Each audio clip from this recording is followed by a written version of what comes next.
when those protesters, end up becoming violent protesters for peace, they end up creating violence and, creating an opposition. It's more violent. And, it's so funny, but being peace is a great way to promote peace. A lot more than railing against violence violently. So be the change, lead by example, all those things that sound, again, the things that sound like cliches. I'm a big supporter of really trying to look for the wisdom in there. They're cliches for a reason, not just discounting something because you've heard it a bunch. There's normally a reason it's stuck around, even if it's imperfect. So be the change, lead by example. And that example is such a good one. Welcome to the Do You Feel Heard podcast, a production of Helping the Herd. Helping the Herd is committed to empowering individuals to liberate themselves from the patterns that keep them from creating their ideal life. If you like this podcast, visit helpingtheherd.com to find resources and personalized coaching to empower you to be your best self. Welcome, everybody, to the Do You Feel Heard podcast. This week, we have a super exciting episode because it's just us. It's just Derrick and I, and this is going to be something we do more regularly, just communicating and having a conversation with each other and reflecting on maybe last week's episode and any of the things that we think are valuable and beneficial to share with you. So welcome, everyone. Derrick, how are you? I'm doing great. Yeah, very excited for this episode. I'm so glad that we agree that it'd be valuable to just have some more time with us talking, both, digesting all the wisdom and the, takeaways from previous episodes, helping digest those and just, process those with our listeners, and just some more time to hang out, really enjoy getting to talk with you. So been psyched for this, doing well. How are you? I am well. As you know, my morning was a little, let's say unpredictable. Had some things that I needed or was hoping I could do at a certain time to make our recording time, and ended up being just a hair behind schedule. But very grateful to even have that opportunity this morning. Somebody offering to assist me with a task that I've been really struggling with. And so, feeling great, man. I'm pretty excited for you too. Unless you're keeping this from the listeners for a reason. You have what sounds to me like a classic King Arthur sword in the stone situation, where you have a tire that's rusted onto an old lawnmower that no one can get off. You've taken to tire shops, that you've tried everything. If this isn't a magical relic, then I'm going to be pretty surprised. So keep us all apprised of how this goes. Well, if it was up to me, whoever has the means and know-how to get this wheel off could, for all I care, be the king of this certain area. The king of Northwest Arkansas. That is exactly how you would pick the king of Northwest Arkansas. Would be tearing off a tire from an old lawnmower. Yeah, it's a very Arkansas thing to do. It'd be Arkansas royalty for sure. Oh, that's great. I got to think about the regional King Arthur test for each place. Like in Pittsburgh, I don't know, it's like surviving hitting the largest pothole. Pittsburgh's known for potholes that make your soul leave your body. And so it's like who can drive, again, tire related. There might be a theme here. Wow. Eating the largest pierogi. I don't know. There's definitely a task out for of a tire. Eat the pierogi out of a tire. Everything has to revolve around tires. Revolve. Exactly. Boom. So, wow. That's it. Good catch. That's it. Awesome. So, all right. Well, glad that you did make it here, and that the quest is still ongoing. Yeah. I had a much smoother morning than you, just dealing with crazy cats, which is a little more fun. Yeah, I have a few of those as well, but they're being pretty chill right now. My son is occupying them in the other rooms, so they're hopefully not going to interrupt us today. Awesome. Nice. Well, I always have things to talk about and things I want to pick your brain on. And where I wanted to start today, I was listening to a podcast earlier this morning from Ethan Nichtern, my meditation teacher, David Nichtern's son, a great Buddhist scholar in his own right. And I was lucky to go to a meditation retreat with them in April with both of them. And great people. And Ethan was talking today about wanting. So of course I thought of you, and he almost said verbatim, "It's good to want," and immediately, sparked the electricity. But he was talking about one of the biggest problems can be not knowing what you want, already we have the issues with wanting and feeling okay to want. And we talk about that on the pod, decently regularly. But that next step of what do you want, that really resonated. That's hard. I want so many things, and sometimes they're in conflict. So I wanted to start us off with that. How do you know what you want? So that you can then feel good about wanting and then do something about it. Man, so yeah, I love this topic. And I love that it's good to want is something that comes into your head and you think of me. I use that phrase all the time in my household, both with my son and my partner and myself. And it's a great reminder, a little mantra. When someone says, "Oh, I want this," it's like, well, it's good to want, rather than the defensive of like, well, I'm not available to do that. Like as a fixer, a recovering fixer, when somebody says they want something or need something, like historically there was no pause in between hearing that and feeling obligated to do something about that want. Same. And then I'm like, taking it personally, right? Right, exactly, right. It's Making it about me. Yeah. Right, rather than just hearing that they want that. And it is great that they want that. Like, I hear that. Good. Like, I'm not responsible for every want that you have. And that's for me, a helpful reminder and a mantra in my household. But coming back to how do you know what you want?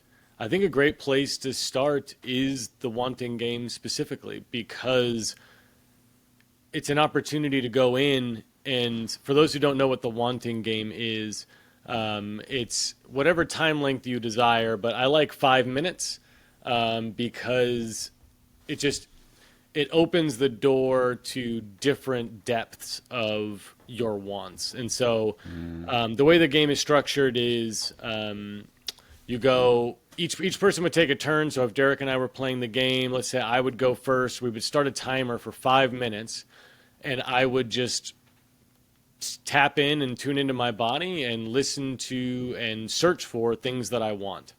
And as they come up, I just say them. And after each thing I say that I want, Derrick would respond with, "It's good to want." It's good to want. And then I would go again. And then I would keep listing and sharing things that I want. And then he would respond with, "It's good to want," for 5 minutes. And what happens in my experience is the first minute, maybe even 2 minutes, is super, like, it's low-hanging fruit. There's things that you already know that you want. There's things that were alive in you before you even started the game that you were aware that you wanted. Getting into things like food, snacks, okay, all those things. But then once you get past that, in my experience, again, between minutes 3 and 4, it's like, oh, well, what else do I want? And you have to really dig. You have to really ask yourself what you want. And I find things that I didn't know that I wanted, or that weren't in my active awareness that I wanted. And that, I think, is a great start, just exploring within yourself and the great thing about the game is the other person affirming that it's good to want. Not only is there no expectation for them to do anything, but it's also, you're being affirmed that it's good that you want those things. There's no shame, there's no guilt, there's no negative feelings attached to these wants, which we often do to ourselves. Is this judgment? We judge ourselves for the things that we want, and that can be really, not a supportive environment that encourages wants. And so if you're shaming yourself about the things that you want, likely you're not going to be super in tune with the things that you want, because it's bad. It's things that, you're almost averse to want, and that will make it a lot harder to know what you want. So I think that's kind of the first place to start. That's great. Yeah, I'm hearing both, working on that oddly natural, but, maybe common, that oddly common phenomenon of feeling guilty for wanting, of feeling wrong for wanting in general. First working on that, and then hearing giving yourself space and time with the wanting game or other practices where you're letting, those deeper wants have their chance to come up. Makes sense. I might add on, meditation, letting things naturally appear, even without prompting, is probably a good way to pop in. But that's a very meditative game as it is. It's very tuning in. It's all very mindful. Yeah. Yeah, and we have two different approaches with mindfulness as well. I almost like use my thinking brain against my thinking brain to like Hmm. really focus on something, whereas your approach is more like I'm going to empty everything and not engage with the thinking brain and allow just see the thinking brain and really go in, underneath that and allow it to, do the thinking over there, but I'm not going to be attached to that process through that Yeah. meditation. And so there's two paths, probably more, but there's probably more than two paths, but we're offering two paths today to knowing what you want. Certainly there's more than two New paths. from Do You Feel Heard? There are only two paths Only to two. Yeah. to happiness, enlightenment. Only two. We're gonna write the book, man. People are gonna love that. To It cut down on all those other paths, to yeah, the finally book. There's simplify it. only two paths. You're welcome. Yeah. You are welcome. We just No, simplified it for you. Choice paralysis no more. Pick one of the two. I really need that. Honestly, I would buy that book. It works for politics. Why can't it work for mindfulness? That's right. Wow. All right, well, there's clear reasons. That's another podcast. There's always another podcast. But no, absolutely. It's very Jana. I always never know the Jnana. Almost bananas over here. Jnana, Jana or Yana. John and Anna. The path is, knowledge, intellect, philosophy in a way, and it's very much what you're talking about, using the rational mind, engaging with these things rationally, and then as opposed to, just watching the rational mind and letting it do its things. But yeah, I think you can get success with either path, but there's an issue with dismantling the master's house with the master's tools, and that sounds like the issue that where the blind spots would appear in the rational mind one. So it probably takes multiple paths used in different timing to get anywhere. But no, it makes sense. And I do think you can get there with inquiry for sure. Whether with another person, that'd be a great thing to do with a coach, with a trusted friend, with a partner, having someone inquire with curiosity and help you to dig things out. Because we often can't do it ourselves, right? Right, but that is a practice, is being the curious observer with everything that you're experiencing. That's right. Really trying to seek to understand why you're doing what you're doing, what's behind it, are you being impeccable, are you, walking the path with each moment, each decision that you make, are you walking the path that you're wanting to create for yourself? And if you're not walking it, then you're walking a different one, and you can't create, you can't create the path you want by walking a different path. That doesn't, you're creating the path that you're walking, really. That's right. Yeah. I wonder how much of the issue with knowing what you want is the fear of starting too, going off the walking the path. You can know so much. You can know a certain amount without action. I think you can touch into some things. But then, let's say in the wanting game it comes up that you wanted a shoulder rub. Your shoulders were tight. Then you start getting a shoulder rub. You ask someone for it, you pay for it, and then, your shoulders hurt. There was actually an injury there, and you wouldn't know until you started walking the path that wasn't what you want now. You wanted something else, more refined. You wanted relief from your shoulder pain. You thought you wanted the means to get the shoulder pain off, but what you really wanted was relief, and you take any means. Maybe you did want the shoulder thing, and it wasn't about the pain. It was comforting to you for some other reason, and that's why you wanted a shoulder rub. But you might not know until you start walking the path. So I feel like that's another big hindrance to knowing what you want, is that paralysis of, but can I actually start walking that way? What if I'm wrong? What if I have to backtrack? How do you actually, start moving toward those once you start to get an idea of what they are? Well, yeah, and I mean, it's such a complex thing. If you have a want that needs to be satisfied by someone else, there's all sorts of interpersonal like hindrances and limitations in our mindsets of like, well, I don't want to be needy. I don't want to, I need to be independent, or what if it's too much, or what if, well, they're not available, very much reaching into their domain about how they're going to receive your request, right? And being so worried about how they're going to receive it, you just don't ask for it. You don't even bring up the want. You don't even initiate that process of being on that path. That's one hindrance. And then the other, when I took your starting prompt to mean is like more on a bigger scale of like walking the path or your path, whatever that is. Let's say there's a part of you that really is passionate about, you know, painting, and you really just want to express yourself with painting, and that's the thing like that you just feel like you need to be doing with your life. But how do you become a painter that gets paid enough to survive? Mm, Because in the world that we live in, unfortunately, unless you have a very, very supportive community or family structure, or which would also be a part of that community structure, but like being an artist that is only doing art and able to live in this day and time in our society, like it's very difficult, very rare to only do art, not have a side job. I know many artists and they all do other things.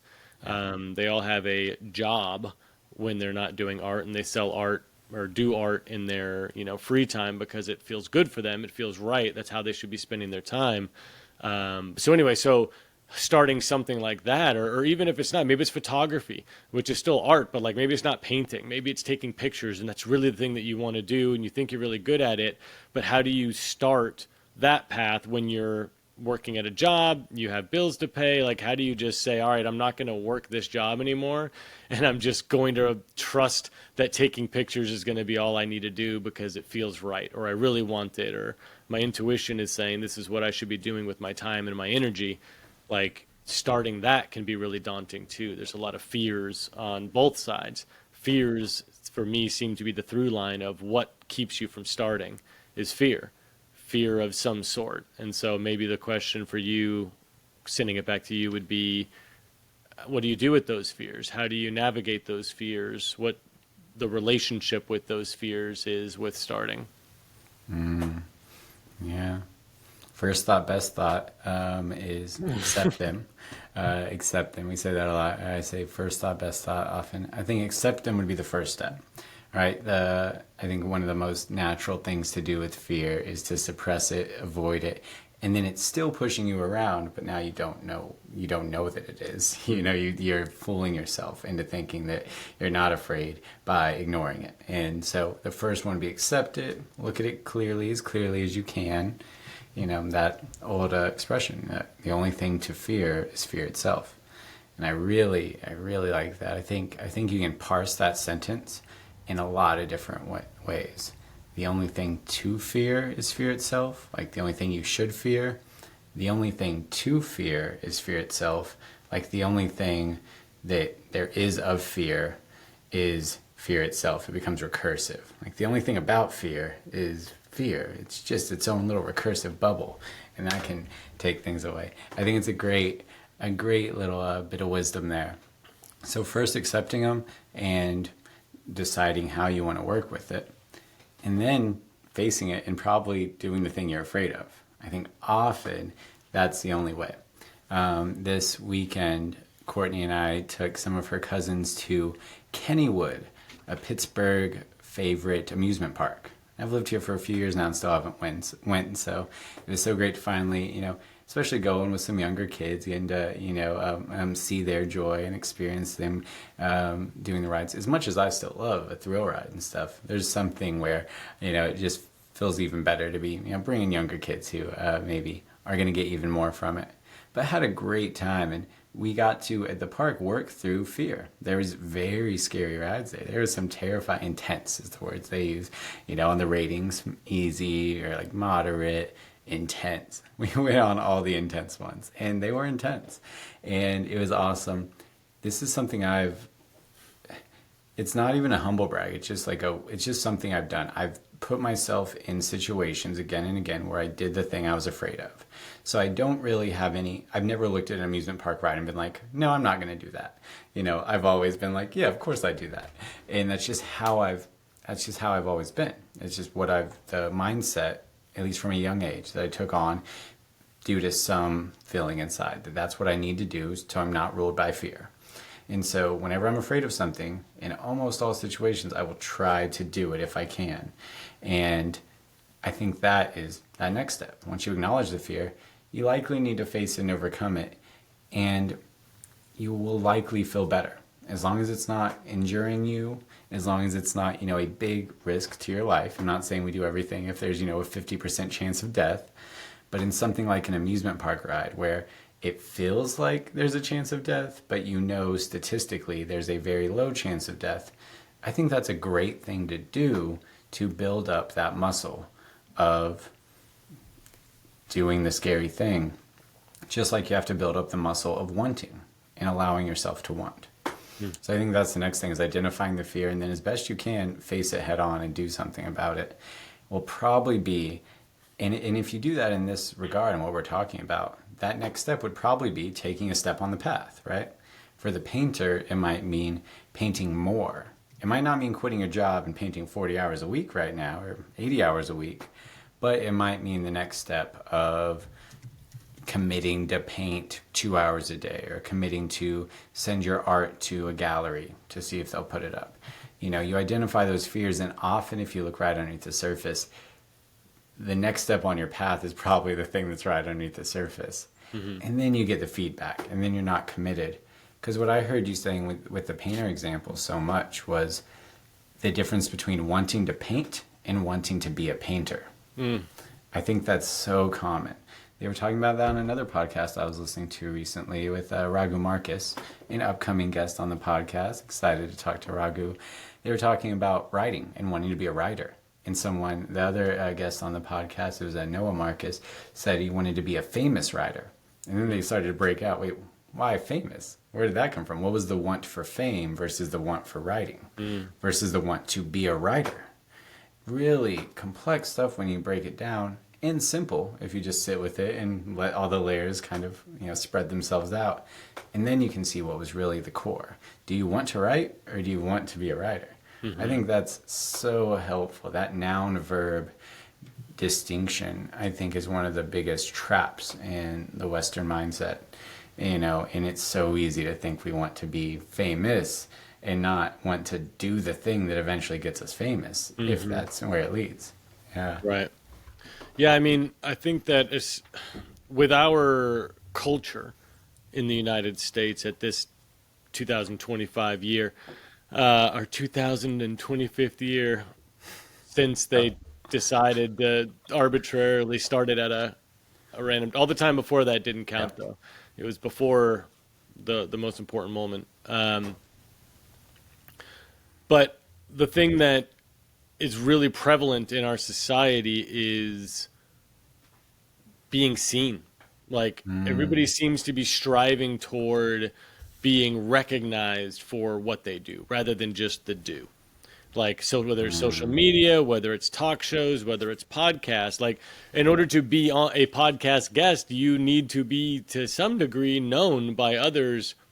You know what I mean? Depending on the podcast, I guess there's some podcasts where you don't have to, that's not the structure, but for the most part, most podcast guests are people who are sought.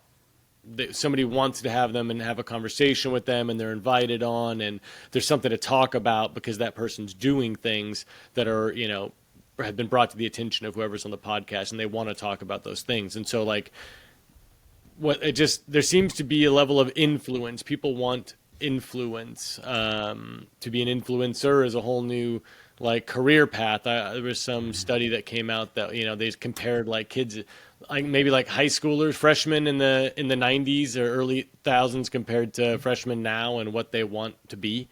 And like now the top ones are influencer and like just celebrity, professional content. Video game player, probably. Exactly right. Whereas before it was regular old jobs, but that were sought after and looked at positively. But it's just our culture has had a huge shift, and it seems like there's just a lot of focus on, well, look at that person who's doing this thing. Clearly, like that's what I must want. Look how many people listen to them and care what they have to say. And I think a lot of us, without a real strong community, which is lacking in a lot of areas, that's kind of what's replacing it. Is before, if you wanted to be seen or recognized or acknowledged for you and what why you're special and the things that you bring to the table, your community would see you and reflect that to you. You would show your community, and you would get that maybe satisfaction isn't the right word, but whatever it is that you're looking for in feeling seen, it would quench that thirst or that desire, because you'd be seen by the people you care about. Yeah. But with communities being so limited and fractured in so many ways everywhere, like, where are we getting that validation? Where are we really going to be seen? Either the workplace, which to some degree I don't think really is what you're looking for. If you're validated at work, especially if you hate your job or you're not doing something that's passionate, being recognized that how good you are at spreadsheets might not fill the same cup as, hey, look, I've been working on playing the piano or this instrument, listen to me play, and okay, cool, now I feel like acknowledged and what I'm doing is fulfilling because I'm seen, or it's heard, or it's, enjoyed by others, especially if it's an art form. I think there's some desire for people to enjoy that or get something from it. And so workplace isn't really going to satisfy that. And I mean, besides sport teams or, other kind of more manufactured, empty communities. And by empty, I mean, like, there was a whole thing. I'm not going to be able to quote this very well, but during my years in school for my communication degree, they spoke specifically about the phenomenon of community through sports teams, and that it brings up the psychological, responses of being in community, because you're all doing the same thing and you feel like you're on the same thing, but you're not actually really getting that fulfillment. It's almost like a bait and switch for your mind. Mm-hmm. Your brain is acting like, yay, we're getting it, but the other parts of your body, the other parts of your nervous system and whatever receives that community, those inputs, is not getting what it needs, because there really isn't community there. It's the illusion of community. And it's the same thing with politics, coming back to that. Not that I want to make this a political episode, but it's the same thing of, I'm on the right, you're on the right, we're on the same team, but there's really not a community there. It's the illusion of community. It like replaces that tribal thing within us where we need to belong to our group, people, out our group. group. What's that? Perfect. In group, out group, right? Right. It's just exactly. so basic to tribalism. Yeah. But that seems to be what we have in replacement of community, is we have in-group. Like, our in-group is our community, but we're not actually engaging with them the way a community would. You're not inviting them to dinner and sharing the fruits and vegetables that you grew on your land. And when you can't get a tire off of your lawnmower, they come over and help you with that. Like, that's not really happening because you're a Kansas City Chiefs fan. Like, that's not really what you're getting from that. And so, I don't know how I got to that, but I'm going to send it back to you. No, I'm so glad. I'm really happy with where this one's going.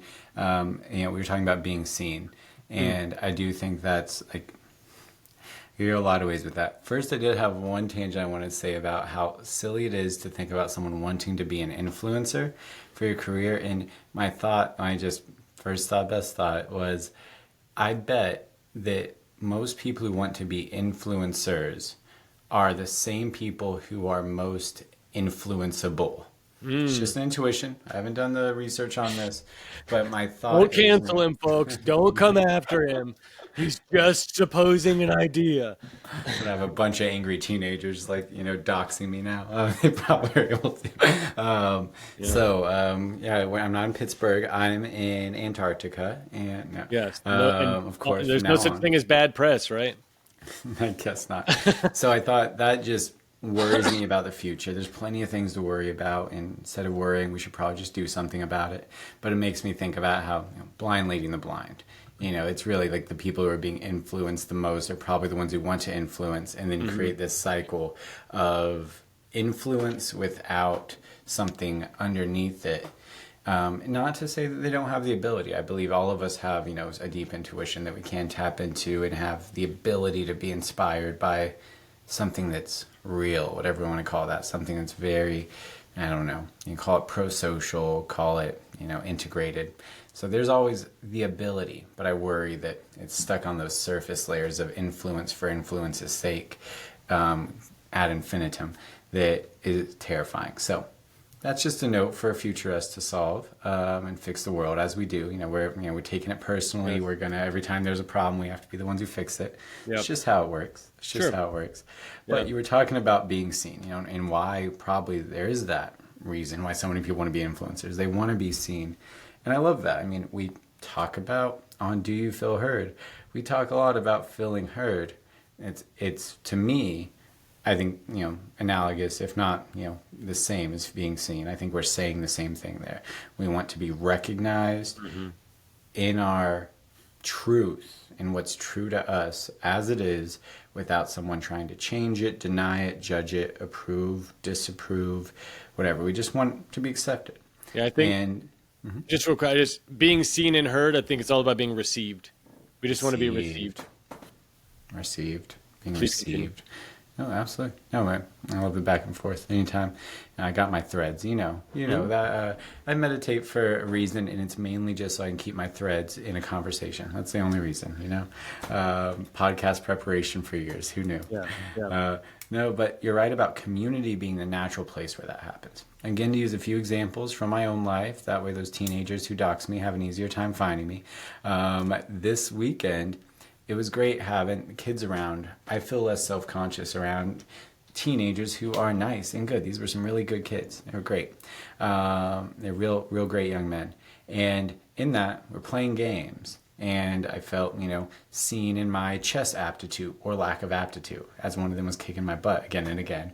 And I was able to beat the other one. And, you get to see both. And we went and played tennis. And my partner was able to see me play tennis, which she doesn't do very much. And I've played since high school. I'm a pretty good tennis player. Way worse than a professional. Way worse than a college player. But it's all relative, right? So going out there. Did you own those teenagers? Did you show them who was boss? Owned those teenagers. All right, good job. I was, especially the one who beat you in chess. Oh yeah, especially.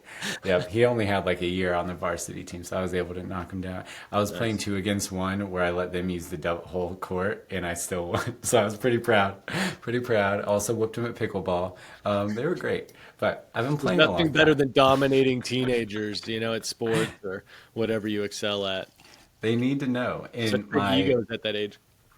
Exactly. But to the point, my partner got to see me dominating those teenagers, got to see that I'm a good tennis player. And that's something that she knows about me. I've competed in leagues and stuff, but she's only seen me play a couple times, if that. So it was cool to be seen, to be recognized.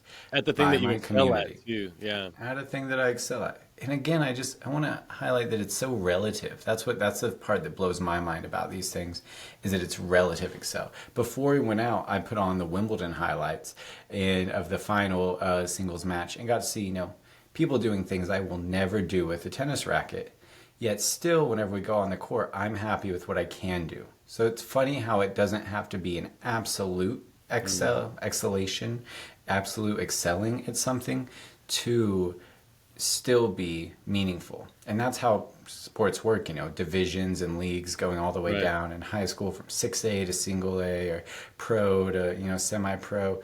It's amazing how we do this dance of sorting ourselves into ways in which people can be seen. And one thing real quick that I heard you say, I just want to call this out anytime I can, is I heard there's an element of not comparing yourself to necessarily what other people are able to do, but more so focusing on the things that you're able to do and really just like being proud of your best, and which is our fourth agreement, always doing your best, and your best is yours. What somebody else's best has nothing to do with your best. And that's another big trap in our culture and society, is this comparison thing. Do I look like them? Do I sing like them? Do I dance like them? Whatever it is that you're doing, just constantly comparing yourself to those around you because of this competition culture that we have. Like school really begins that culture of, well, who's going to get the A, who has the highest grade in the class, and they're always recognized, who read the most books this semester, whatever different competition that they're doing, but it's everywhere. Valedictorian, there's so many different structures that it's programmed into us to be looking at each other as like our opponent.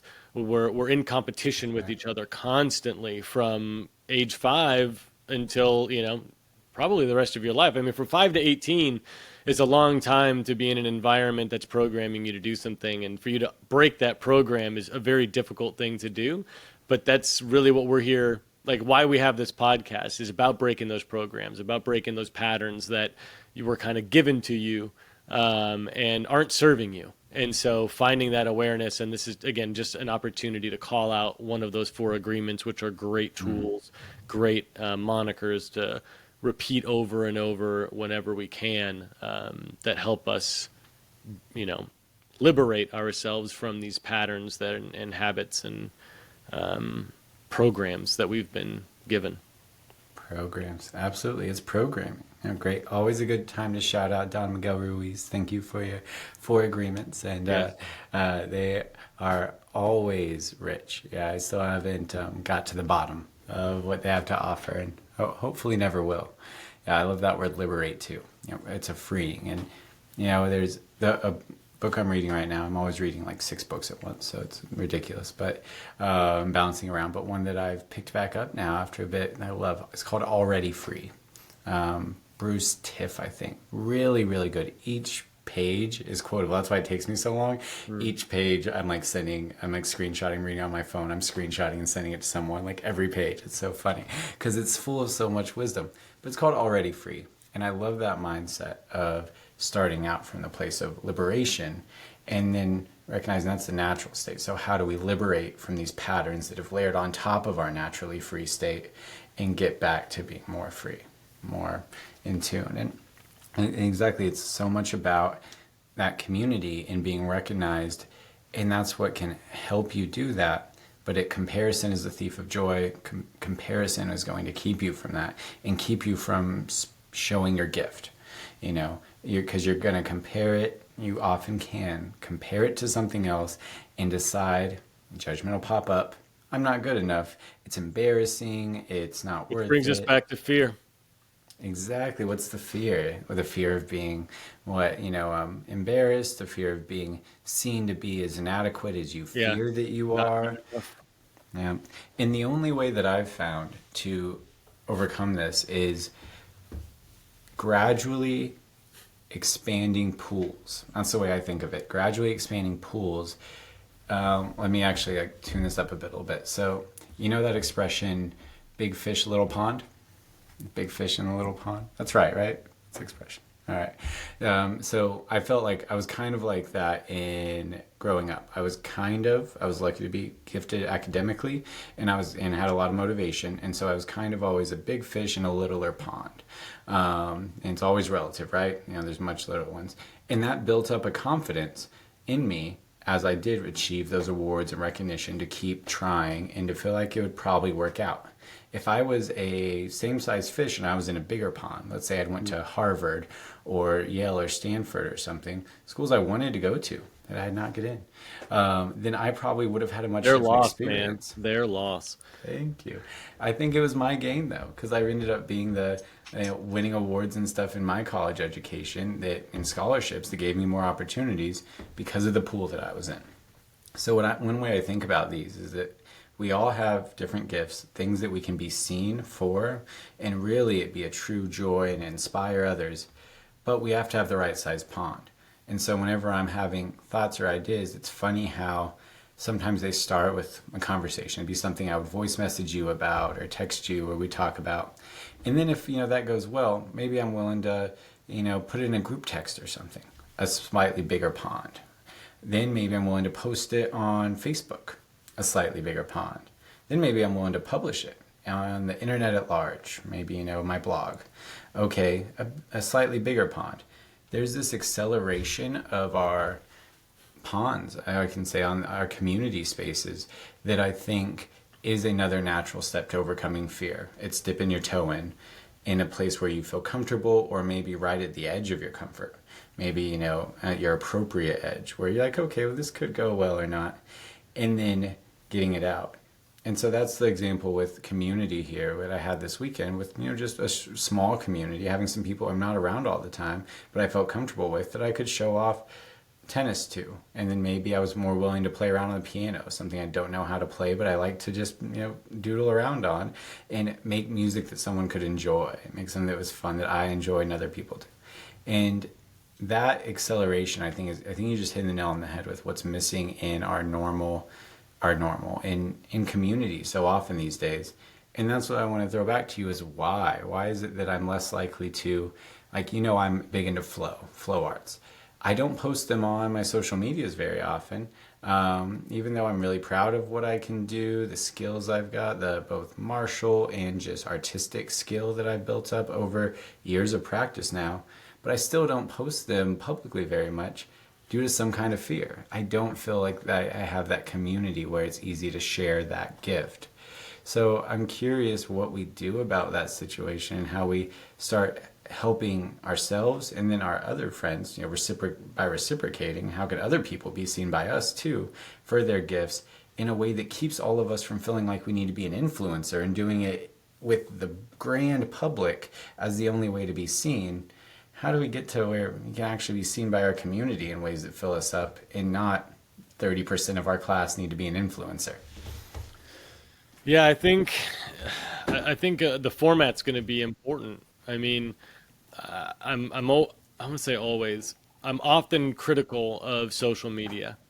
I have a lot of opinions, and I try to limit my relationship with social media as much as I can because of the damaging programming that we're all being like. This is almost like I don't know. It feels like I hate the word, but like a psyop. Like it feels like there's an Yeah. experiment that's happening, and we are the unwitting, subjects of this experiment. Where what happens when we remove real community and we replace it with screens Yeah. and like this distance, because even when you're interacting there's still a separation between you and that person. You're not really getting you're not getting their energy. The subtle body energy isn't being exchanged. And I mean, they've done a lot of studies that show the way we communicate over screens, whether it's texting or comments or whatever, like we communicate differently than we would in real time in real life when we communicate via that. So if we're committed to replacing or substituting real life, real time interaction with people and replacing it with engineered interactions through social media, I think we're always going to be limited. I think Yeah. that we're always going to feel like something is missing. This is just my opinion, but that's my perspective if we're going to use social media. The other issue that I see with social media, or the reason perhaps why you don't post those things, and one of the reasons I don't post is, as you know, but our listeners may not know, I also practice contact staff, which is funny that it's not something that we have done together, although I hope maybe you can make it work this November. It'd be really cool if you came I hope down to so. Mexico for this training. But I also don't post my videos.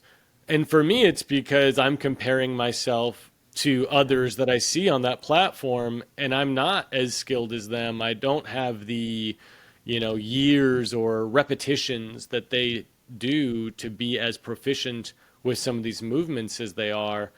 And mine are a little sloppier, mine are a little less consistent, and I don't know. I have a lot of reasons that I don't post those things, but That's mostly a it's really comparison. good.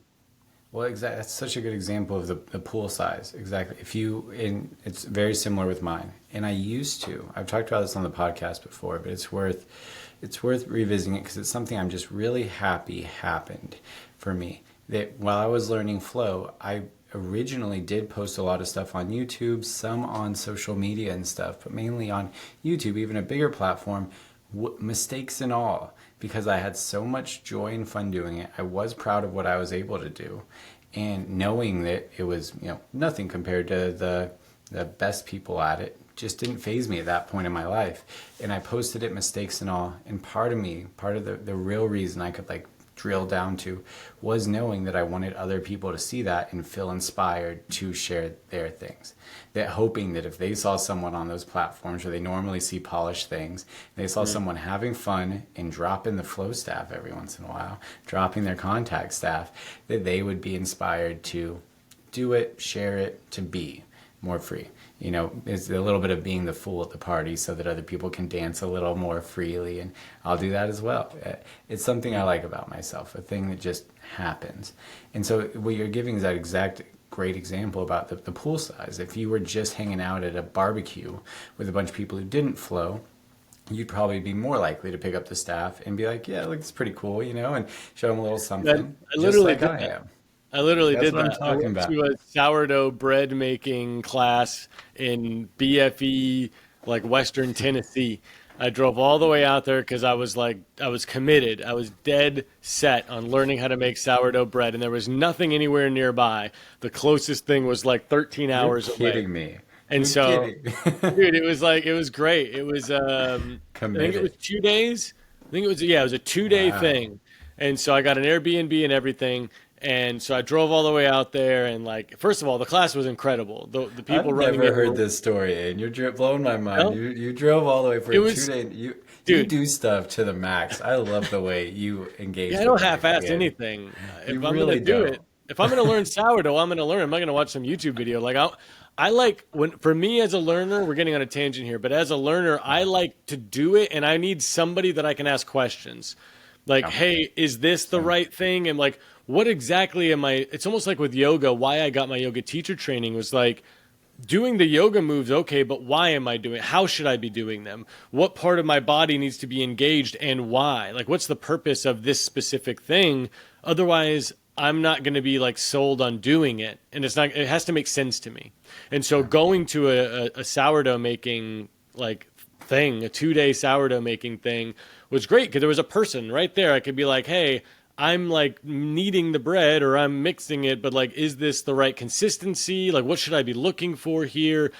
I need questions. I have questions and I need them to be asked. That was originally my original name for the first podcast I did, the Soapbox Hero. The original Love that. title was I Have Questions because I have so many fucking questions. But Okay. somebody had already created that. There were several I Have Questions podcasts. I didn't want to be lost in the mix. But anyway, at the last day of the sourdough making thing, I had just started. I was like maybe a few months in. I was terrible. Like it was so bad. I dropped it constantly. I was Yeah. trying like moves that I couldn't do. Like I hadn't mastered the Steve yet, but I lit my staff on fire and I tried the Steve anyway a bunch of times. And so like for all I know, they were looking at me like, man, this dude, I don't know, you're supposed to drop it this much. Like I don't think this looks very good. But none of these people knew anything about flow. And so even just moving a flaming Yeah. stick around looks cool. And That's right. so I felt really comfortable performing for them. And compared to less than a year later, after I had done my first like week-long training with one of the best fire performers that I've ever seen, and then coming back to the festival where I learned and first saw flow, I was terrified to go and perform up there because there were so many incredible artists that were performing and I had to watch them do their amazing shows and stuff before I went up. And I'm like, fuck, like I'm not anywhere near as good as these Yeah. people. And again, comparing myself to them was really where the fear came from, and the fear of being judged, because ultimately like I'm projecting that onto them. I'm judging myself for not being as good. And so my fear is that they're going to judge me. Or fear of just not being good enough, or like, you know what I mean? Like ridicule, maybe, Absolutely. especially being a kid from public school. Like everybody made Yeah. fun of everybody. Everybody, like if you Oh, what messed a up, you great tripped and connection. fell, anything at all, they're going to make fun of you and you're going to That's feel probably stupid where or it you're going comes to feel from so small. deep. I For bet me, so it much of it definitely is from does. that. I didn't even thought about those, bullying or whatever happened when you were Hmm. really young is probably, if you could trace back a lot of the threads, where a good amount of it comes from. I think that's a really good point, because when you look at it, it's a little bit silly. It's like, yeah, what, I'm an adult, like, who cares if someone laughs at me? Like, Right. especially if I'm in Tennessee or something where I'm never going to see these people again or something, even better, like but there's still that little self-conscious there. I really think comparison versus inspiration is how I think about that, especially with flow. I can so easily get in my head at a festival or something and be like, wow, I shouldn't touch this thing anymore because I'm apparently doing it wrong because that person's doing things that make me look like, I'm a clumsy Hmm. giraffe. Hmm. But instead, and I'm lucky to have a community, back to community again, friends who help remind me, like, it's inspirational. It doesn't have to be, it can go the exact opposite. You can look at that and be inspired and then in a way rise to that level. Maybe not rise, but the rising tide lifts all boats. Maybe you rise a bit because you're around higher quality. You rise to the level of your competition. You at least, float up closer to the level of your peers or competition. Or you can let it demoralize you and you can do the opposite and you can sink. but there's a choice there in a way based on that mindset. Yeah, I like that the topic of setting the example. Like that's what I'm hearing you say is like when you recorded those videos and posted them on YouTube, it wasn't about like, hey, look at how great I am. It's like, hey, anyone else that might want to do this, like this is what I'm doing and this is a path you can take. You don't have to. I'm not pushing it down your throat or anything, but I'm putting it out here so you can see that this is an option for you. It's very similar. My son and I just had a conversation recently because like in my home, we're very mindful about what we put in our body, what we consume, whether it's content or whether it's food. But we're very mindful and we do our best. We're not perfect, but we do our best to only put intentional things into our body. And so when we go out to eat places with my partner's family who is not mindful about what they put in their body, I don't think they give a second thought about what they put in. They look, oh, look, ice cream sounds great. My taste buds would love that. Not thinking about, well, what's in the ice cream? How's your body going to receive that ice cream? Is that going to better you? Is that going to, be something that improves your health or, negatively impacts your health? And so one of the conversations I had with him was because he made some comment somewhat under his breath. I don't think anybody heard it, but he made a comment of like, oh, look, so-and-so, just bought poison because he was walking back with a plastic bottle of Dr. Pepper, which if somebody wants to argue with me how that's not poison, please come and talk to me about how that cannot. Contact at contact at helpingtheherd.com, please. That's right. But I was like, look, I had to have a conversation with him of like, yes, we don't consume those things, food coloring, very processed corn syrup, and like it just, your body is not going to receive that well. We're going to lose the Mormon sponsorships, buddy. All those Mormon sponsorships who are rolling in are about to dry up. Yeah, wait till we start talking about Chick-fil-A. We're going to lose them too. Oh, no. It's God's chicken, man. But anyway, what I explained to him was like judging them or saying something out loud like, oh, you got poison. Like, saying something like that is not going to be encouraging.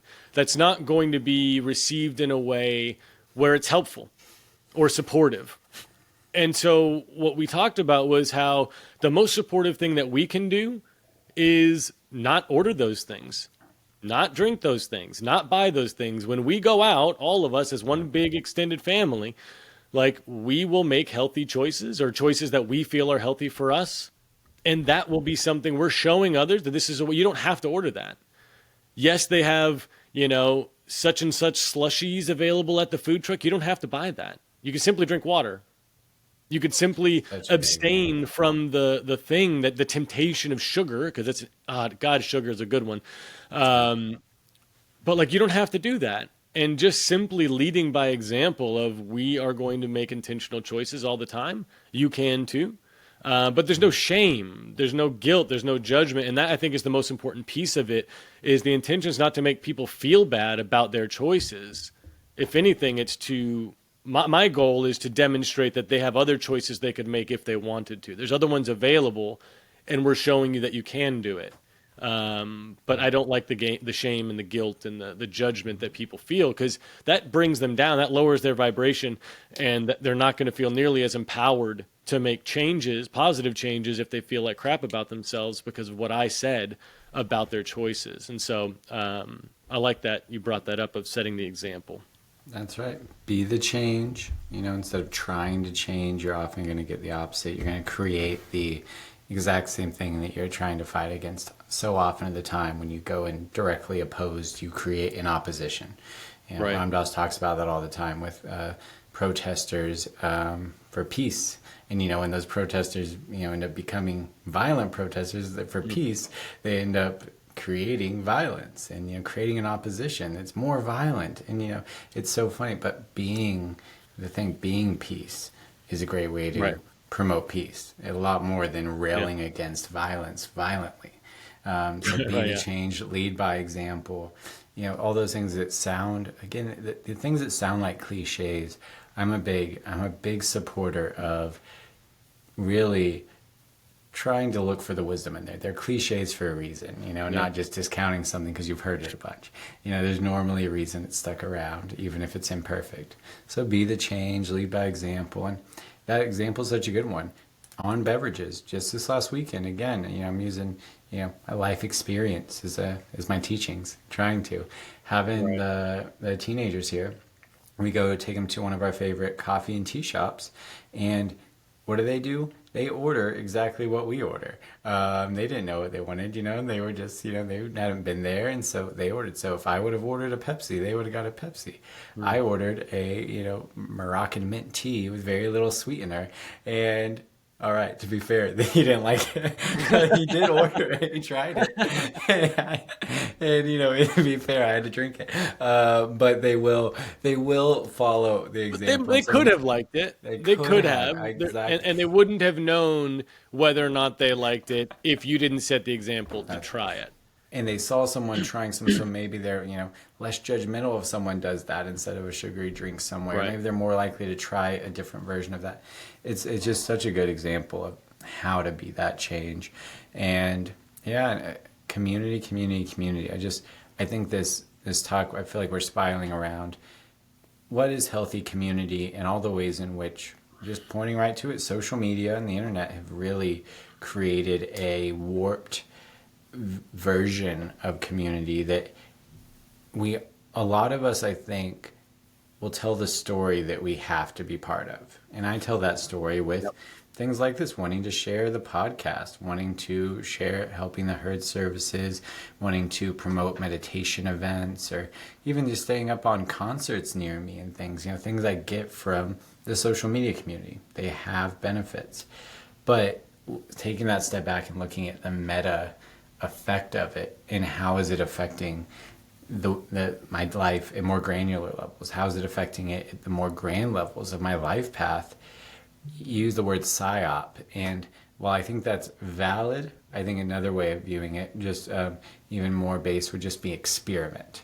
For good or for evil, we're all just running this experiment with no guaranteed outcomes. This is this is an experiment that is unfolding day by day, where the variables are changing, where AI is getting more and more involved. And it's not even a controlled experiment either. It's not even like, somebody's like, all right, I've got a clipboard and we're going to introduce this variable on purpose at this time so we can see the effect. The people who are running the experiment are also figuring it out in real time. Like Zuckerberg and his staff, like they don't, I mean, maybe they do, but I don't believe that they've got like a clear direction and a reason for the changes. Everything's it's all adapting in real time. And unfortunately, one of the main motivators is money, which it isn't real, has no value. And so like and what's being sacrificed has so much value. What's being sacrificed for this pursuit of this empty money. And so that's, I think, really concerning as far as the path that this experiment is going to take us, if we all continue to support and be involved on those platforms. Is what we don't know what we're going to sacrifice, what things of value we're going to sacrifice so they can profit from their platform. Yeah. So I know one of my takeaways from this already is around just trying to look at how things impact me. Like you were talking about with the ice cream or the Pepsi. How is that going to be received? How is it going to change my body, this temple, and what will the effects be? We've talked about this before on here, that thought diet, that media diet is another thing that you're consuming, and that will then create your next thing, karmically, physiologically, psychologically. What we consume will be part of, will constitute what we then create and put out. And so I know I want to look at that, and really, that's why this came up, both from the original start to wanting and now to, sharing, which I think they're all similar. I think in this through line of being seen, being heard, being recognized, it's like, how are these different spaces in my life, virtual, physical, otherwise, helping me or hurting me or hindering me in doing what I want, it maybe is a good way to, tie it all back, because I do think our wants are important. Our desires are often meaningful for our greatest good, maybe our Paulo Coelho, and the alchemist might call it. I forget. It's like your life story, your life mission, or something. Your life purpose, in a way, is what's like that life story that is really there for you. And I know for me, the reason I shared those videos for flow, and then also for freestyle flowing, for like rapping, that was the other path to joy. Moving my body freely and, artistically and creatively, moving my mind and my words artistically, creatively, freely. Both were such important and just beautiful outlets and creative endeavors for me that I enjoyed so much and had so much benefit that I was willing to post them online for it. Just like you were saying, it was truly not like a look at me. They have a few views each time. I would have stopped if it was like, if I was trying to make a thing out of it. It was that, like, I hope those few people, maybe they watch that because they are going to do that, and they're going to have the joy, the inspiration, the healing, whatever, any bit that I had, and they're more likely to do that. If so, totally worth any embarrassment. And I never got a hate-filled comment. Maybe people snickered behind my back, but I didn't hear it. It hasn't touched me. And I'm thankful that I did that for that period of time. And I hope to be brave enough to share more, to share more of whatever, is we're called to share. And that's service. If you have anything on that, definitely. But I might want to segue over to service. It's something I was thinking about when we talk about what we want to do.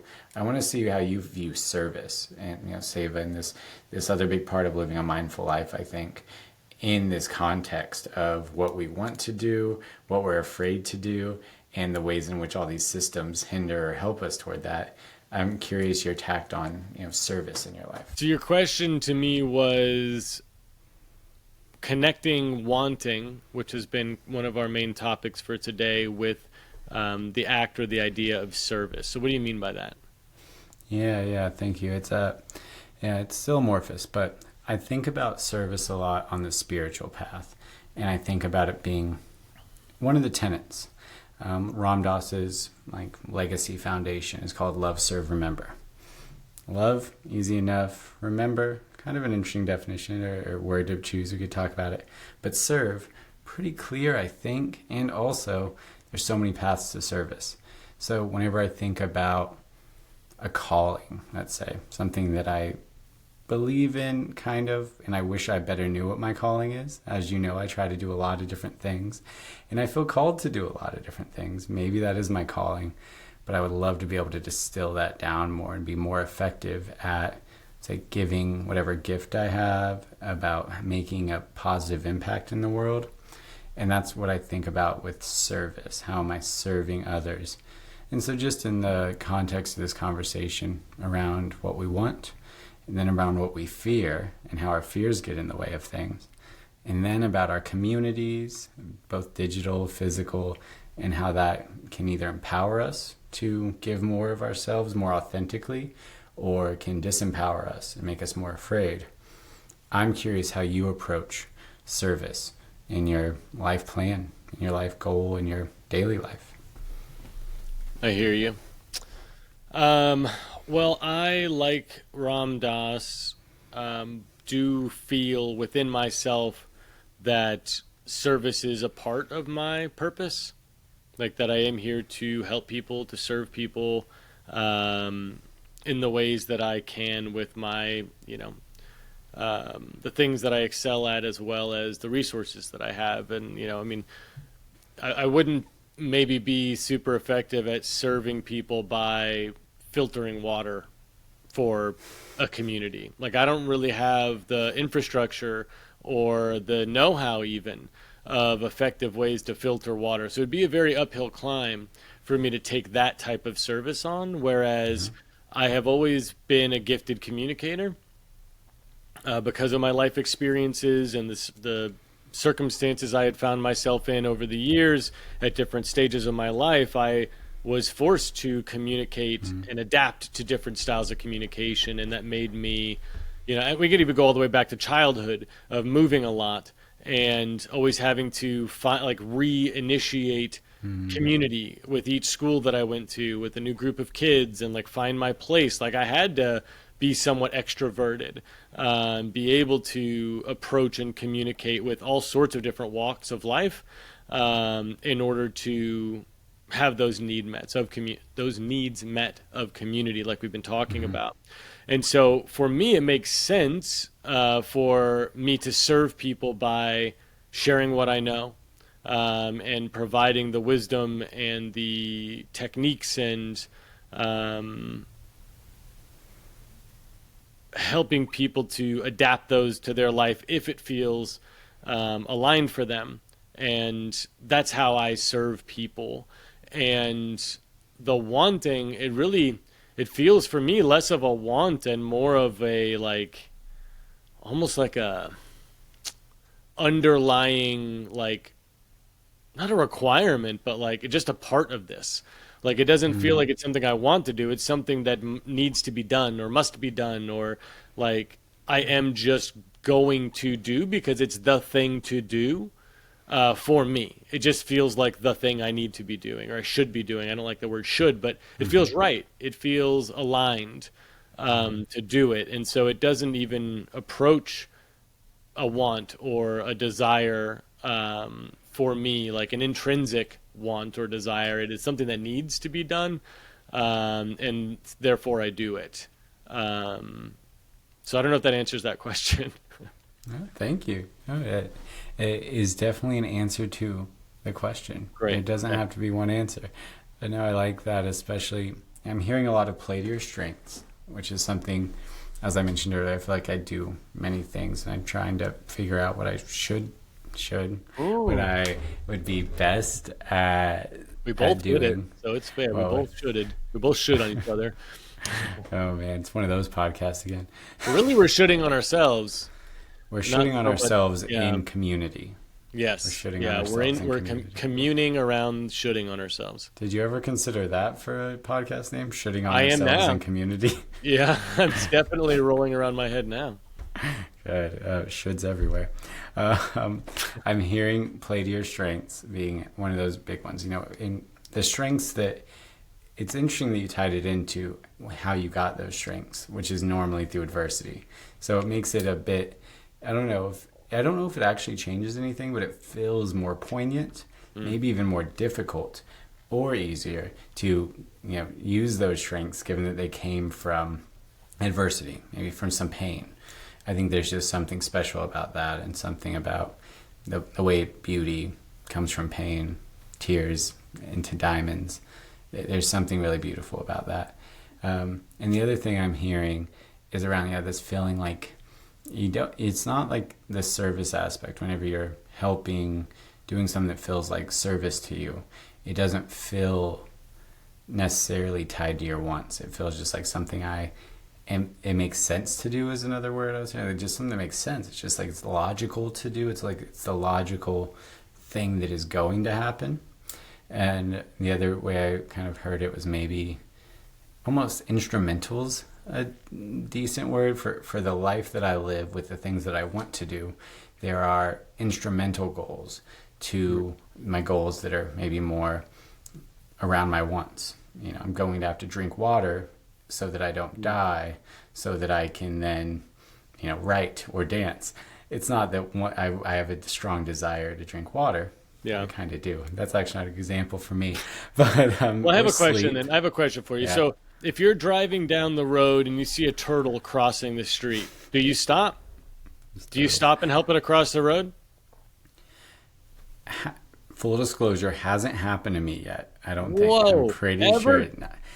I don't know. Maybe whenever I was on a herpetology course, but we were looking for turtles, and we were actually keep getting them to examine.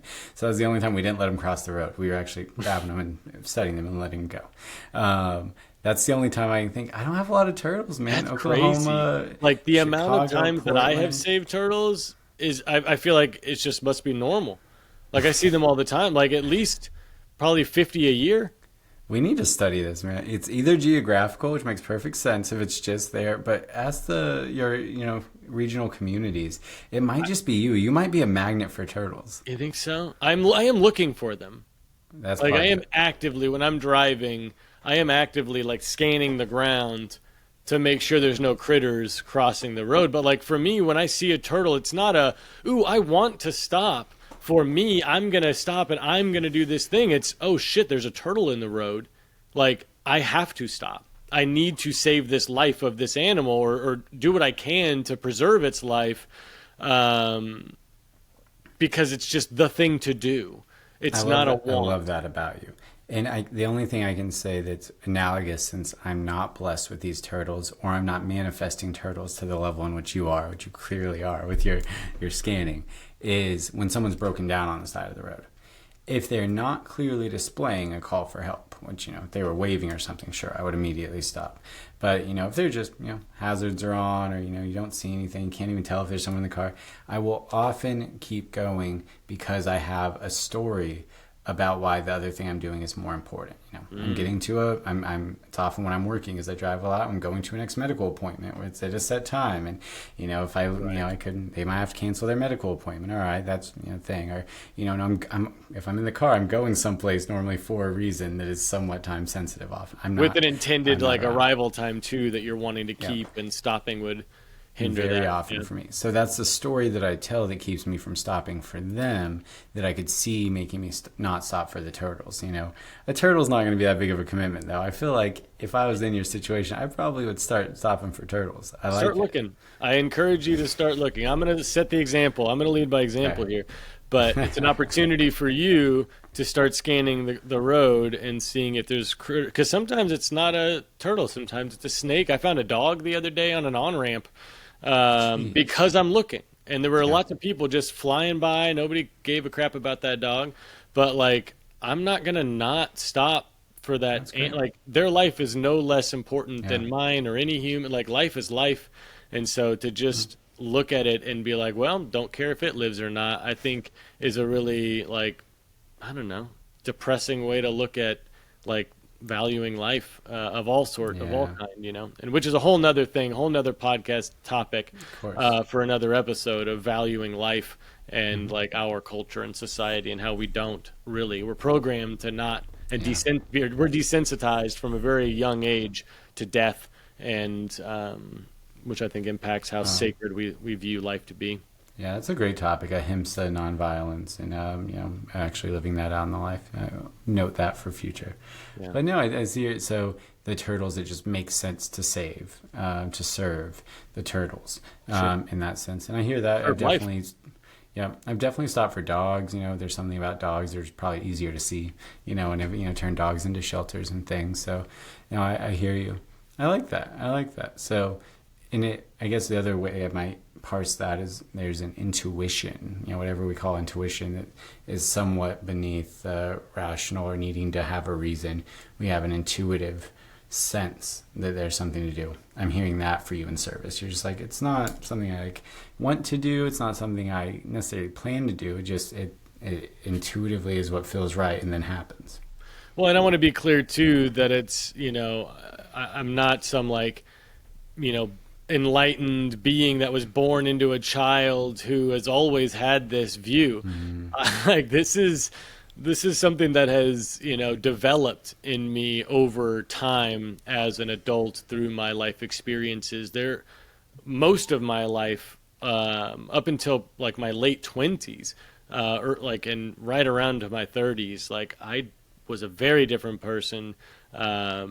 Service was not something that was at all important to me, or a priority, or something that that was a part of it. Had to be a part of me, like without even thinking about it. I was very focused on myself, focused on what I could do for me, what I could get, what am I going to get out of things, how am I going to benefit. Like that was definitely how I moved through the world. But it ultimately, one of the main things that helped me shift out of that mindset was I never actually got what I was looking for. I never, I never got the things I wanted, really, which is like fulfillment and love and connection. And it was always material things, always like comparison, and I have more than them, or I have, whatever. I'm getting all the things that I want, but most of my wants were very shallow desires that were very temporary and, not consequential for a fulfilling and like passionate life. And that was kind of one of the big things that helped me to shift was I want more than things. Like I remember as a kid always wanting more things and look at how many things they have. And my family, while we weren't poor, we were certainly like lower middle class. And like, so it's not like I didn't have clothing, but I wanted all these I wanted so much that I didn't have. And, it took me a long time to realize that that's not where you're going to get happiness. That's not where you're really like true happiness. You might get that momentary excitement from getting that new thing and unwrapping the new thing, but a week later, those new shoes are going to be scuffed up. There's going to be a mark on them. They're going to get dirty. You're going to stain them, whatever it is. And then it's like, well, now I want another thing. And then you're on to the next one. And it's just consumption. It's just consuming more, more, more. Give me, give me, give me. And that really led to, depression. Getting everything I wanted, and yet it wasn't really what I wanted. So I was never satisfied. That's right. Something that always makes me think is, why do you want what you want?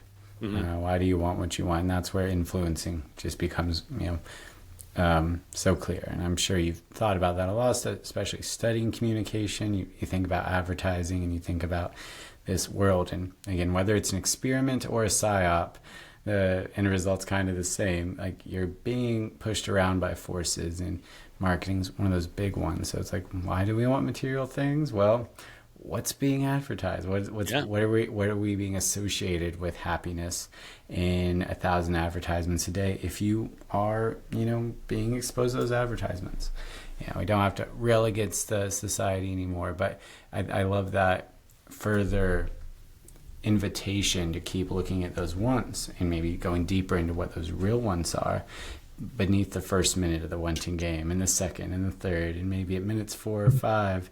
What's really coming up, I think, has a better chance of serving you. What serves us outside of what we're doing to serve. What serves us, I think those are going to be a lot, clearer distillations than what's on the surface of this influencer and advertising based storm that our mind is, subjecting itself to most of the time. Yeah, and I think coming back full circle to what we talked about earlier, I think the best thing that you can do is quiet those outside forces and really go inward and explore the things that you want. Maybe even if you don't have another person to play the game with, put it down on paper, and for 5 minutes, just write the whole thing. Literally write, it's good to want. Right? Do the whole practice, do the whole exercise, but then go back through it and examine, are these things that I really want? Are these like things that are intrinsically motivated by me, or does me wanting a new car have to do with the fact that every commercial break on Hulu starts with a new car that's fancy and doing cool things, looks all clean, and my car doesn't look that clean. I've got stains on my seats, and it might smell a little funky in my car. I got stuff all over the place. It's dusty. It doesn't look like this awesome new car. And this is where, it takes a lot of presence. It takes a lot of, to really catch it in the moment and not have to write it down and then find it. But that's the beginning. That's the beginning of awareness. Just create it however you need to create it, and then you can hold it. You can foster it, and you can carry it with you all the time. But that's something, I think we talked about this maybe last week. Bring it up again, though. My son and I watched Lego Masters, and there was and it seems like more and more breaks as we go. But there's, maybe almost 10 commercial breaks now in a 30-minute episode. And they're only a minute and a half, but in that minute and a half, they cram 3 commercials now. On old cable television, a commercial was a minute, several minutes maybe. They were long, and now they're shortening it so they can hit you with as much as they can in that amount of time. And of those 3, it's always a car, and then some sort of candy food coloring or sugar food coloring concoction, whether it's Sonic dill pickle slushies, which is a new thing. So you got green food coloring. Okay, and that's pretty crazy. But I'll stop losing our sponsors, man. Sonic was just talking to me yesterday. This is going to dry up. I'm bringing this up to say, this podcast, We will. I will. I I do agree. not have any interest in a sponsor that's going to cause harm or negatively impact people. I don't want This to. episode brought to you by dill pickle green food No, coloring slushy. I won't. Really, dill pickle for oh my gosh, it's I crazy. like dill pickles. We've made Yeah, pickles. I got a whole bunch of cucumbers growing in the yard, and we made our own pickles. I'm a pickle fan. What I'm not me a too. fan of is processed sugars, corn syrups, food colorings, and advertising it to kids. Yeah, So then they get hooked on 100%. it, Lego and Masters, exactly. They know right what's on Lego Masters, you're going yeah. to Come push all on. these things. And so it just, but the awareness piece, it's something that my son and I, we catch it, we talk about it, we mute on the commercial breaks, and we have this conversation of what are they selling us? What are they trying to convince you that you want right now? And we talk about it and how, sometimes it's unclear, especially without the volume. It's unclear what exactly is happening. Everybody's so happy. Everybody's having a great time. Like, that's what they're selling you. They're selling you that if you buy this thing, you're going to have a great time too. You're going to be happier if you have this thing. And that you may not catch it, you may not notice it, but you're absorbing it. There's a part of you that is like, oh, this is how things work. I take this magic pill. I don't have to change my lifestyle in any way. I'll just take this magic pill, and then boom, I'm happy. Boom, I'm going to have what these people have on the TV. And like they're programming that into you, especially over and over and over again. Eventually, it's going to seat. It's going to seat in your subconscious to some degree that you need something outside of yourself to be happy.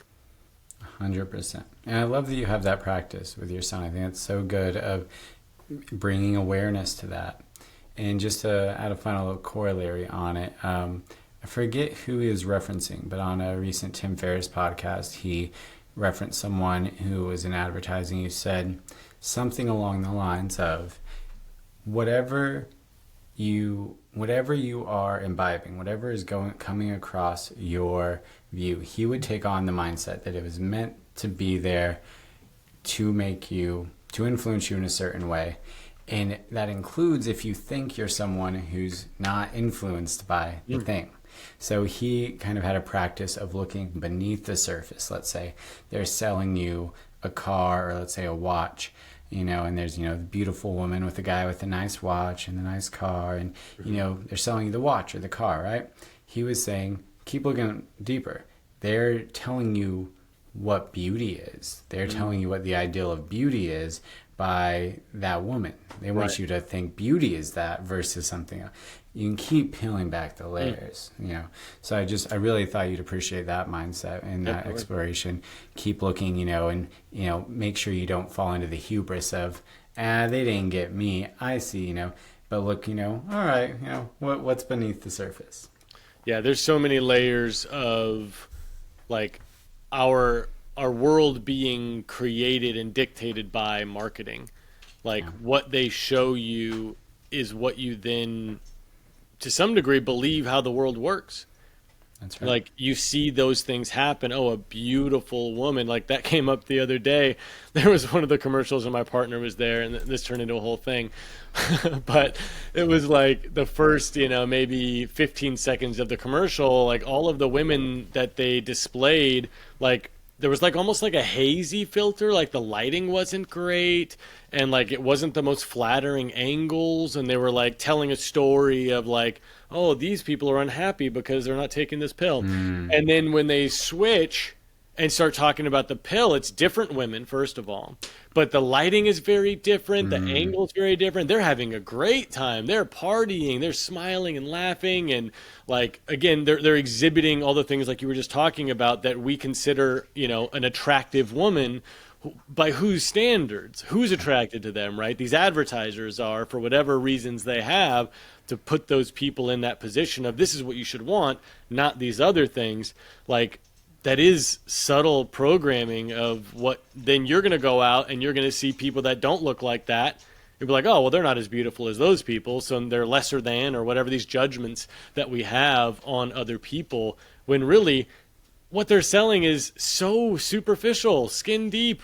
Like the way your face looks is going to change a billion times between the day that you're born and the day that you die. You're constantly evolving, new wrinkles, new whatever. I mean, on the micro level each day, Like your face is going to be different to some degree. My facial hair grows, my hair's falling out on the top of my head. Like my partner, sometimes has like, hormonal blemishes and things. Like that doesn't mean she's not beautiful. That doesn't mean that she's not attractive or desirable, any of those things, or that because my hair is falling out, I'm now less of a man or whatever. But the marketing is going to tell you a different story. And so that's where it's so important to really, again, going into yourself. What do you want? Yeah. What's important to you? What matters to you? Not so much what is being told that's important to you. That's right. Or what are you being told is important? Yeah. And seeing what like parameters you're buying into, what like what's the word? Assumptions. You're not. Don't make assumptions. Oh, now we've gotten three. Are we at 3 yet or 2? I think only 2. Okay. Yeah, only 2. Only 2. We talked about taking things personally. I thought we talked about. Oh, you're right. 100%. 3. Yep, absolutely. Okay, so we're at 3 out of 4 of the agreements so far. To be impeccable with my speech, we've got to 3 of them. It's just to say. Well done. All right. We can close the episode now. It is about that time. But the last thing I'll say with the advertising, it's what assumptions are we accepting? What premises almost are we, and what's that impact? That's another way of saying the thing about what beauty is and this, impermanence, like denial that our culture has. It's, what are these assumptions that we are allowing ourselves to buy into, almost just suspended disbelief, just to engage with the thing. I think it's a good exercise to, look at, is that what they're actually selling to me? Is it these assumptions?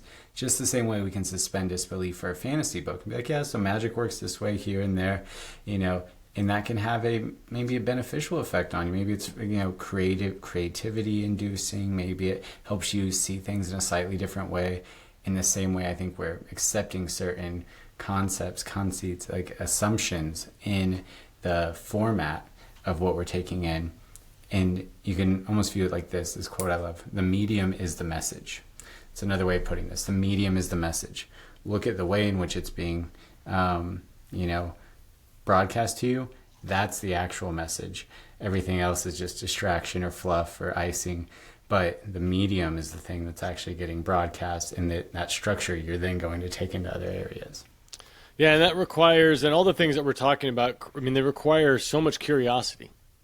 Like, you have to be curious. You have to desire to look deeper, to understand, and that requires like capacity.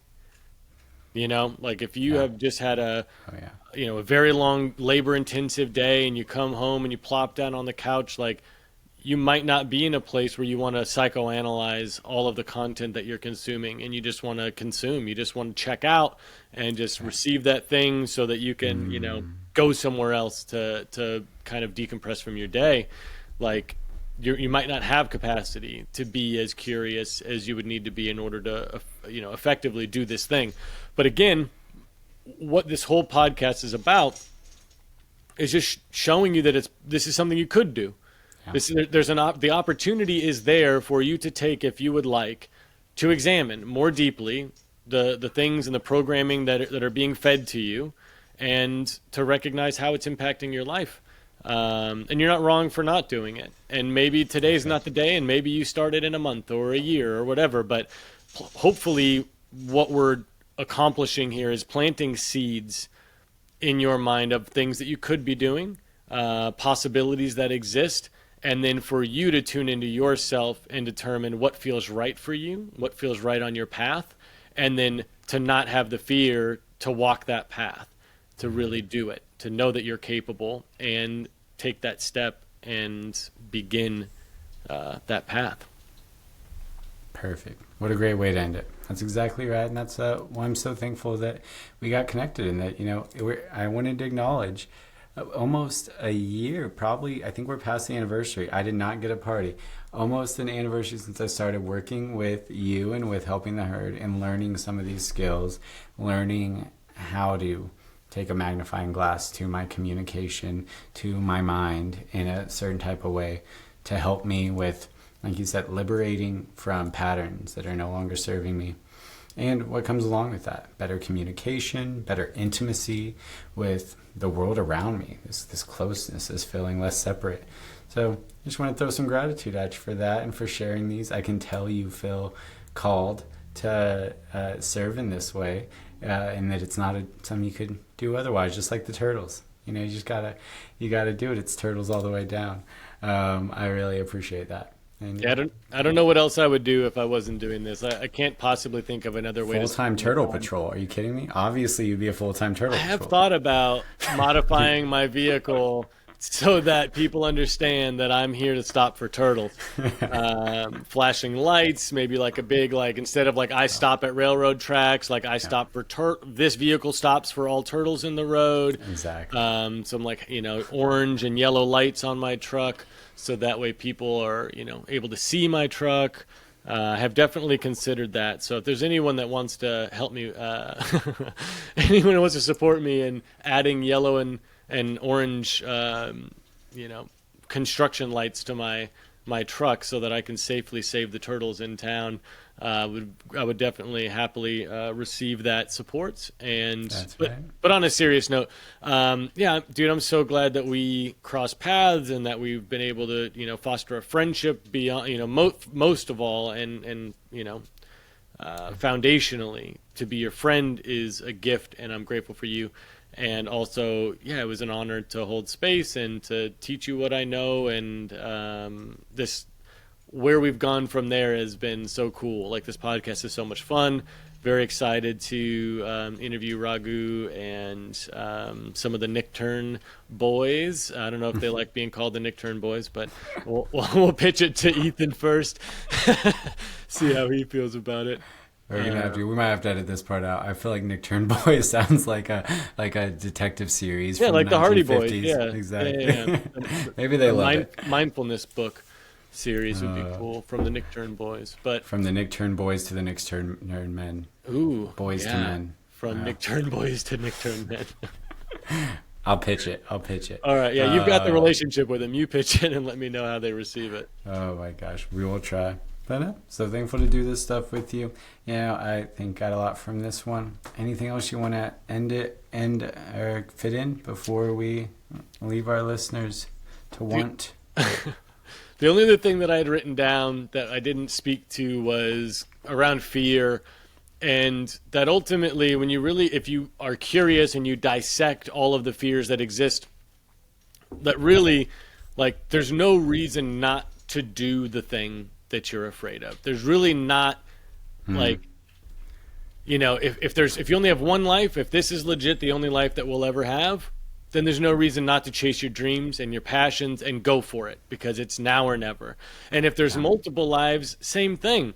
There's no reason not to do it. Chase your passions, because if you don't succeed in this life, there will be another one. So just do the thing. Do the thing that you're called to do, and don't allow fear to keep you from pursuing that thing, because in my opinion, pursuing that thing is what it's all about. That's where fulfillment comes from, is doing the thing that you're here to do, or that you feel called to do.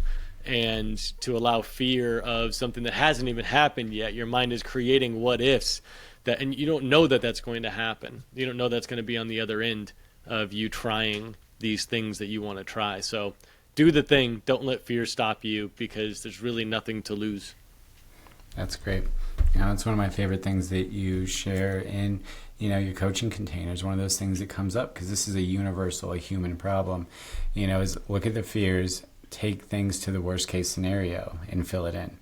And it's so very, very rarely anything as bad as what it feels like, until you, with curiosity, look at that thing. Mm-hmm. You know, as you often say, the mind will put the worst case scenario into the blank.